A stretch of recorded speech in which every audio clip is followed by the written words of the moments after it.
کہ جو اب تک جو تفتیش کے نتائج سامنے آئے ہیں، جس کو منی لانڈرنگ کا جو ڈیٹا سامنے آیا، اس میں 2016 سے جنوری 2025 تک ایک 1,58 ارب روپے کی منی لانڈرنگ ایک ہے. ہاں ٹھیک ہے جی، 1,58 ارب. اس کے علاوہ مارچ 2025 تک 1 ارب کی منی لانڈرنگ ایک ہے. اس کے علاوہ 2015 سے 2025 تک 24 ارب روپے کی منی لانڈرنگ الگ سے.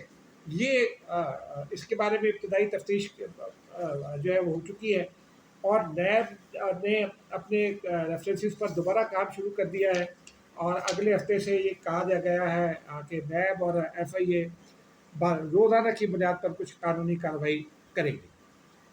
اب قانونی کارروائی تو اگلے دنوں میں ہی سامنے آئے گی. وہ کیا قانونی کارروائی ہوتی ہے، کچھ ریفرنسز بنیں گے. ایک ریفرنسز میں عمران خان سزا بھگت رہے ہیں، ہو سکتا ہے اس کا دائرہ آگے جا کر عمران خان تک بھی پہنچے. یہ ابھی وقت پر ڈپینڈ کرتا ہے، لیکن یہ اب آپ کو پیش کی آگاہ کر رہے ہیں ماضی کی طرح.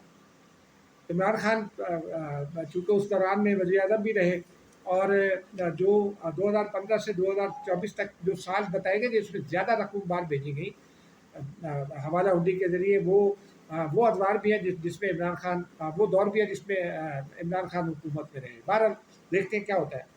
اب آتے ہیں ناظرین تاریخ کے اس وقت کی جانب.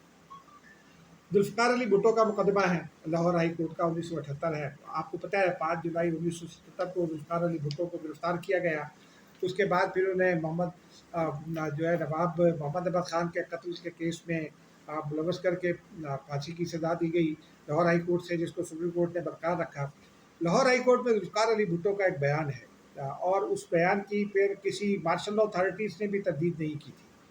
جو بنیادی بات ہے، مارشل لا اتھارٹیز نے بھی تردید نہیں کی تھی. وہ بیان قابل غور ہے، آپ کے لیے بہت ہی دلچسپی کا باعث ہے، کیونکہ یہ پاکستان کی تاریخ جو ہے وہ سیاسی انتقام اور سیاسی جو جدوجہد ہے اس سے بھری پڑی ہے. یہ وہ بیان ہے، اس میں وہ جو 5,000 لوگ گرفتار کیے گئے، جن کو کوڑے مارے گئے، جن میں سے کوئی 125 کے قریب لوگ ہیں جو اپنے مختلف اعضاء گنوا چکے. ان میں میرے بھی ایک دوست تھے آغا لطیف، باقی جگہ آغا نوید، پبلیکیشنز کرتے تھے وہ، آغا پبلیکیشنز. وہ ان کی ٹانگیں جو ہیں وہ ختم کر دی گئی تھی رولر چلا کر. ایک ہمارے جرنلسٹ دوست تھے رانا اقبال، ان کو الٹا لٹکا کر یہاں ٹھنڈوں سے مارا گیا تھا، اور پھر وہ ان سے کہا گیا تھا کہ نثار عثمانی مرحوم اور آئی ایچ راشد صاحب کے خلاف اور محمود زمان صاحب کے خلاف بیان دیں. انہوں نے انکار کیا تو ان کو برین ٹیومر ہو گیا تھا، اور اس برین ٹیومر کے نتیجے میں بعد ازاں وہ فوت ہو گئے. بھٹو صاحب کے بارے میں یہ بتایا گیا کہ اس کہانی میں جو میں آپ کے لیے نکال کر آیا، وہ کہتے ہیں کہ ہڈیوں کا ڈھانچہ بن چکے تھے ذوالفقار علی بھٹو میں، اور وہ لاہور ہائی کورٹ میں اپنے دفاع میں بیان دینے جا رہے تھے، اور ان کا یہ کہنا تھا کہ میرے خلاف قتل کا یہ مقدمہ جو ہے وہ یہ جھوٹا ہے، اور اس میں یہ بھی کہا گیا تحریر میں کہ انہوں نے اس کے بخیے ادھیڑے. اس دوران میں یحییٰ بختیار نے عدالت سے یہ استدعا کی. یحییٰ بختیار بھٹو کے دوست بھی تھے اور ان کے وکیل بھی تھے. انہوں نے عدالت سے درخواست کی کہ بھٹو جو ہے وہ طبیعت ان کی ٹھیک نہیں ہے تو ملتوی بھی کیا جا سکتا ہے، لیکن بھٹو شہید نے کہا کہ طویل مدت بعد یہ پہلا موقع ہے کہ میں 7 فٹ ضرب 10 فٹ کی سزائے موت کی کوٹھڑی سے قید تنہائی سے باہر آیا ہوں. 7 فٹ ضرب 10 فٹ اور سے باہر آیا ہوں. بمشکل کھڑا ہو پا رہا ہوں. مجھے اتنی دیر کھڑے ہو کر توازن برقرار رکھنے میں بہت مشکل پیش آ رہی ہے. چیف جسٹس نے کہا مسٹر بھٹو اگر آپ چاہیں تو آپ کا اپنا بیان جاری رکھ سکتے ہیں. بھٹو نے کہا کہ اگر عدالت کی یہی خواہش ہے تو میں جاری رکھتا ہوں. یحییٰ بختیار نے عدالت سے پھر استدعا کی کہ کارروائی کل صبح 9:30 بجے شروع کی جائے. چیف جسٹس نے کہا کہ نہیں، 9 بجے بالکل ٹھیک ہے، کیونکہ مسٹر بھٹو صبح بہت جلدی اٹھنے کے عادی ہیں. ذوالفقار علی بھٹو نے اس پر جذباتی ہوتے ہوئے کہا کہ ہاں، میں زندگی بھر صبح جلدی اٹھنے کا عادی رہا ہوں، لیکن اب مجھے رات بھر سونے نہیں دیا جاتا. کوٹ لکھپت جیل میں 50 پاگلوں کو 3 ماہ تک میری کوٹھڑی کے ساتھ بند کر دیا گیا ہے. وہ ہر وقت چیختے چلاتے رہتے ہیں اور میں سو نہیں سکتا. جب مجھے راولپنڈی جیل منتقل کیا گیا، پہلے تو میری کوٹھڑی کی چھت پر رات بھر پتھر پھینکے جاتے رہے. میں نے شروع میں سوچا شاید میرا وہم ہو یا خواب ہو، لیکن جب رمضان آیا تو میں نے سونے کی کوشش نہیں کی، بلکہ سحری تک جاگتا رہا.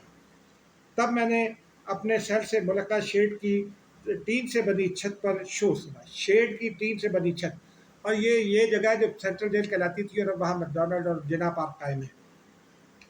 انہوں نے کہا اس پر رات بھر پتھر پھینکے جاتے رہے۔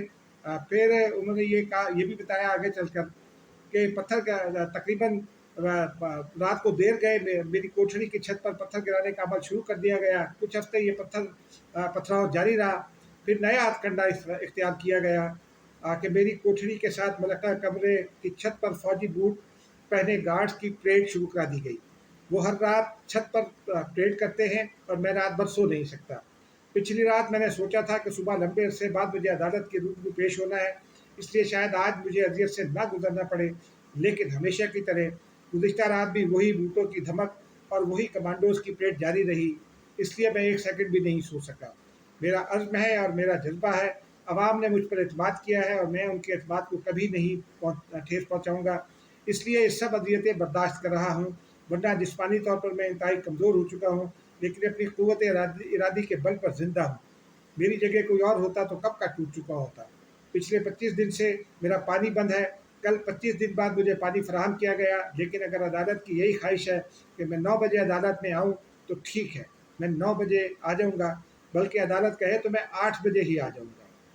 چیف جسٹس نے وکیل استغاثہ کو کہا مسٹر بھٹو کو اجازت دی جائے کہ وہ صبح عدالت میں حاضری کے لیے جلدی تیار ہو سکے۔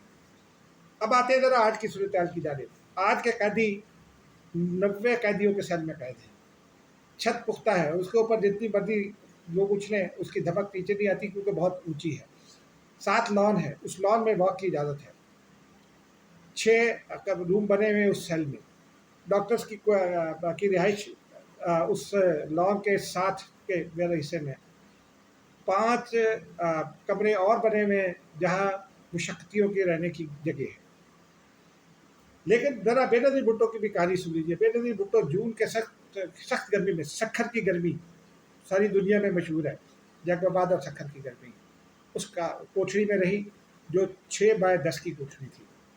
اس کی تصویر بھی آپ تھمب نیل میں دیکھ سکتے ہیں۔ ہاسپٹل میں ان کو منتقل کرنا پڑا، انہوں نے ان کو جب جیلر نے، اور یہ اس جیلر کے منہ سے سنے میں میرے الفاظ ہیں، جیلر نے کہا کہ مجھے ایک مرتبہ رحم آیا، میں نے اپنی بیوی سے کہا کہ کولر میں ٹھنڈا پانی دے دے، صاف پانی، میں گھر سے پانی لایا، بے نظیر بھٹو نے پوچھا کہ کیا میرے ورکرس ہی پانی پیتے ہیں؟ میں نے انہیں کہا نہیں، گدلا پانی پیتے ہیں وہی۔ تو انہوں نے کہا ٹھیک ہے، میں بھی وہی پانی پیوں گی جو میرا ورکر پیتا ہے۔ یہ سیاسی جدوجہد ہوتی ہے، سیاسی انتقام وہ ہوتا ہے جو آغا رویش سے لیا گیا۔ خدا حافظ۔